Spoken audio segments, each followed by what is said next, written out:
Hello and welcome back to Timber and Stone, where we'll be working on the lower area of our pretty cool industrial fishing town here. Now, I know it is pretty long going at this point, working on the actual kind of shipyard area, to the beginning of the docks, to some of the trading and professions. But today we're going to be building kind of our first small rec building, and that is a tavern that's going to be down here in the lower section. Now, this isn't going to be a magnificently large or awesome tavern by any means. This is just going to be a pretty standard sized tavern, just due to you need some room and board here near the trading post down here in the actual district. So that's what this area is going to be. Now, it's pretty cool because we're going to be using both of these little plots of land. So let's go ahead and get started. It's going to have two stories in some areas, and then a single story in another, possibly with a balcony. I'm not 100% sure quite yet how I want this thing to look, but it is hopefully going to be pretty cool. So we want a bar area, and I'm thinking this large first floor section over here is a good spot for our bar and tables and things like that. So we're going to mark out pretty much how big we want this thing to be, and I'm thinking a nice 9 by 13, something, you know, with an odd number there so that it's easy to put doors and other things onto it, with a 6 by 6 kind of back room here. And let's see, the back room will probably be the actual kitchen area, so let's use castle brick as its floor. So 6 by 6 there. And we'll hit play just so things can be moving while we're doing this. And this addition over here on the left side, we will keep it kind of the first kind of bedrooms, and probably a staircase up to the second floor will be over here as well. So let's do timbered floor first, because it's a little bit lower of a quality, I think. So 5 by 11. So that's how big that is. The actual foundation itself, you know, let's use some great stone, because great stone makes a little bit of sense here. So we will just carve this out here, and that's going to give us our full dimensions of this area. So you can see we have extra little squares attached to it. We're gonna have this large square and even a little bit of an awkward bit there, and this is just gonna be interesting to try and build around and interact with the pathway as well. Maybe we'll put the balcony underneath the general kind of road there, just to keep it interesting. What's going on over on this side? I'm training a new archer because we lost one not too long ago. Need to train another one up so we can keep full productivity here on the patrol route. I have something stuck in my mouse. Hold on there. Fix. There we go. Perfect.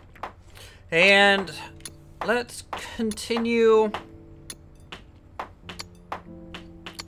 We're going to do something interesting. We're going to keep this great stone kind of along this first whole floor, just up one level. And what this is going to do is create a interesting break, I think, with the rest of the structure. So we're going to have this great stone, and then right above it we'll switch to a different material, probably another type of brick, but this way the foundation kind of pops up above ground level, and that will be pretty cool looking, I think. We'll also have to kind of establish our doors early so that we don't have anything crazy going on. So this is the doorway into the more bar restaurant area of the tavern. And then the kitchen door will just be in this corner there. And in fact, let's move this over one just so it makes a little bit more sense and we can have a little bit of a cornerstone there. And over here we can have a doorway. And in fact, I want this to interact with the road a little bit. Very similar to what the trading post is doing. Say, you know, this is just more or less a side entrance directly into the more living side, and the staircase up to more of the rooms. I don't think I want a staircase in the restaurant side, but we'll see where that takes us. Sometimes that's something that I do, but who knows? We might have a spot of a staircase maybe here. It kind of depends on what the upper floor is looking like at that point. We have a skeleton coming into the edge of town, but luckily Gerard Tanner is going to deal with that and take care of that thing. So this is why I keep my archers on patrol out here, because they have such a long range and long engagement that they can kind of keep the entrances to your roads and pathways clear of hostiles, and really they engage them generally outside of the aggro range of these monsters, and they remain pretty safe throughout, even though they're out and about like that. And if they run into anything too much, they are easily retreated backwards, and you can escape rather nicely there. Now, I changed the road a little bit.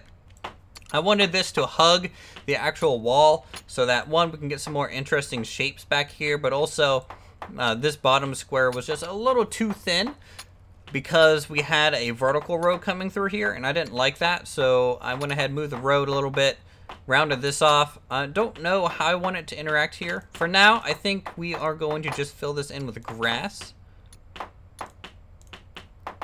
And we might add something else back here, maybe a well. But we'll see kind of how that goes. So we have a doorway going there. And let's go ahead and delete these corners here so we can bring up the logs and create some sort of balcony element here. That way the guests might be able to come up and enjoy kind of a balcony view of the marketplace. That would be pretty nice, I think.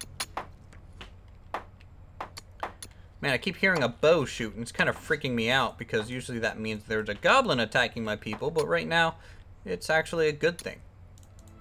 So the walls will continue. At least the cornerstones will be the actual great stone. So we can bump these up just like that. 1, 2, 3, 4, because of it being underground. 1, 2, 3, 4. All right, 1, 2, 3, 4, and 1, 2, 3, 4. Again, you can use your arrow keys to go up and down, so that you can actually kind of pre-plan a lot of this. And, you know, with timber and stone, a lot of this building kind of comes over time, because it's really hard to pre-plan something, because a lot of the times you have to click off an already existing block, and because of these ghost blocks, you can't really keep building. And also, you can see just how convoluted and confusing the blueprint can look, just like that. So it's best to just kind of build this in slow layers over time, and that will do it for you. So I'm thinking there'll be a room here. You know, this is probably like the cheap 1-bedroom room, and well, then again, this is a cheap tavern anyway, so I guess doesn't really matter there. We'll build the staircase over this direction and put a hallway going, I think, across here. And this is going to cover up this road and be pretty interesting. And also that'll mean the upper floor will have a total area of 21 by 13 to work with. So you can see kind of how big that footprint's going to end up being for us. So the other wall type that I think we want to mix into the Great Stone Foundation. Do we have any fieldstone structures near here? Doesn't look like it. So I think that's what we're going to be using for the base wall. So let's go ahead and do that. All right.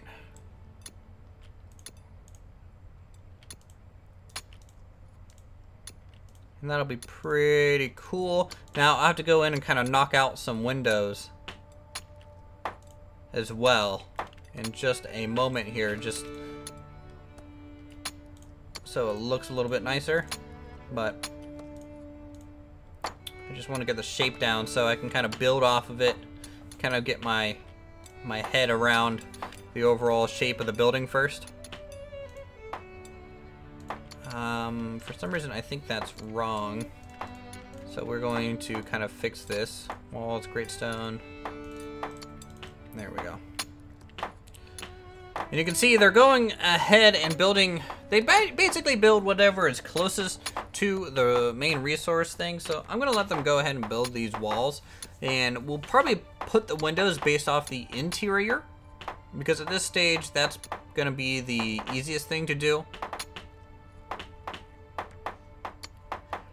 And we'll see what we can do with the upper floor on the speed build for you guys. So let's go ahead and get into that, see how quickly we can make this. We're on day 129 and things are pretty quiet in the area, which is nice.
Alright, so welcome back. After the speed build, we are going to start looking at the bottom and then work our way up so you guys can kind of finish so we can see the overall structure at the end.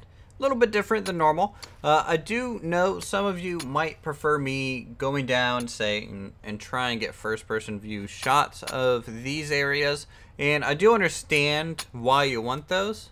You know, it's a good sense of space and things like that. However, with my FPS currently sitting at 20 due to kind of all the custom blocks and everything, I feel like it wouldn't look as good to do that. And also, if my camera even touches a wall, it'll kick me out of the building. So, you know, it's really hard to do those first-person view shots in Timber and Stone, sadly. So, right now, we're just kind of gonna look at it in the slice form. So this is the first floor, and the first floor consists of 2 sections bisecting a road. And this is going to have the tavern side. So the kitchen is down here with its own little fireplace and kind of a marble top preparation table of some kind, and plenty of crates and storage in here to provide food and things for the guests.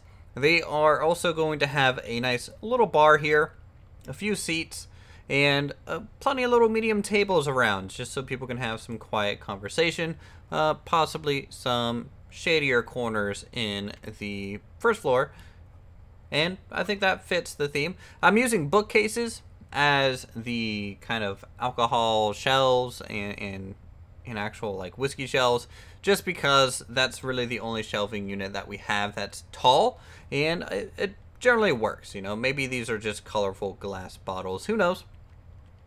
On the other section, this is actually how you get into the rented room space. So they are separate buildings, however, at the upper level, they do connect. So we have the first and cheapest room of the actual structure, and it is a nice, simple blanketed bed down here. It's the cheapest just because it's on the first floor, you know, not the most secure place. It's also right by the entryway, right at street level, so you're going to have some noise problems, and it's also just a normal blanketed bed. It's not the best bed in the game. If we scroll up here and go up our staircase to the next floor, we have a few hallways here, a room that I need to put a door in. For some reason, I forgot. We have an upper floor, and this is kind of just a common space and, you know, just hallways to get around. We have another small blanket kind of bedroom here, another cheap room, and same thing over here, just because we have, you know, so a little bit of an awkward space up top. And then we have our 2 normal bedrooms. These are a little bit higher priced. They get the comfortable beds, and then they also get their own little balconies that they kind of share in between each other. So that's cool. And, you know, they get their little open space. Maybe they don't want to be cooped up inside. They can come out and overlook the market a little bit. And, hey, get a nice little view while you're out there. Other than that, there is another staircase right here. And we go up this to the top floor, and the top floor is for those larger traveling parties, you know, 2-4 people. They have a little bit more room up here. They have a little bit more of a suite, so they have their own table if they want to eat a little bit more privately and discuss plans for the day. Bookcases, you know, storage items. You know, this is more of like a long-term staying room where you might do business out of for a little while and then leave town, and it's the fanciest room. Now, this is our first tavern. I want to have 2. The fancier tavern will end up being pretty large and will consist of more rooms such as this. Maybe 2, maybe 3 kind of these larger rooms, and then plenty of those kind of higher end single rooms to go with it. And they also get their own little fireplace just so that they can stay extra warm. You know, they got like an entryway, they got their small living room, and then their bedroom, which is just 2 beds here. And the roof line is pretty interesting on this one. So I'm using a combination of a couple different styles of roofs. We have juts coming out, creating more space on the upper floors than the lower floors. And we are using, you know, different peaks at different widths to create layering. We have some additional side peaks here over the 2 kind of upper windows there overlooking the market square. I didn't want to make these like 2x2 tall windows. I don't really like the looks of those. In my opinion, a perfectly square window looks a little weird in timber and stone, so I prefer either a too wide or a too tall or a 1x1, because otherwise it just looks a little odd. The kitchen has its own wooden little roof, you know, the covered little alleyway in between the two structures, and that's about it. Some of these windows also have their own little overhangs just to keep rain out and things like that. And it just creates a nice tight corridor through here, which is something that I like with the lower slum. Well, it's not a slum per se, it's more of a production, just lower district of the town. And I think it's going to look pretty cool here once we get some more buildings around it. It is the tallest building that we have currently by 1 block. The next tallest building is the kind of shipwright house over here. And yeah, I'm just happy that we have this nice progression of small to tall buildings as we go backwards, and I think that's going to continue as we keep building in timber and stone. But if you guys enjoy this structure, go ahead and leave a like, leave a comment down below on what you want to see next. Go ahead, give me any feedback that you want. Name suggestions if you haven't done so already. If you want to be part of the town, we are up to 42 people living here and thriving in this pretty cool seaside village. So, if you guys want to check out the other videos, go ahead and do so, and I'll see you guys in the next episode.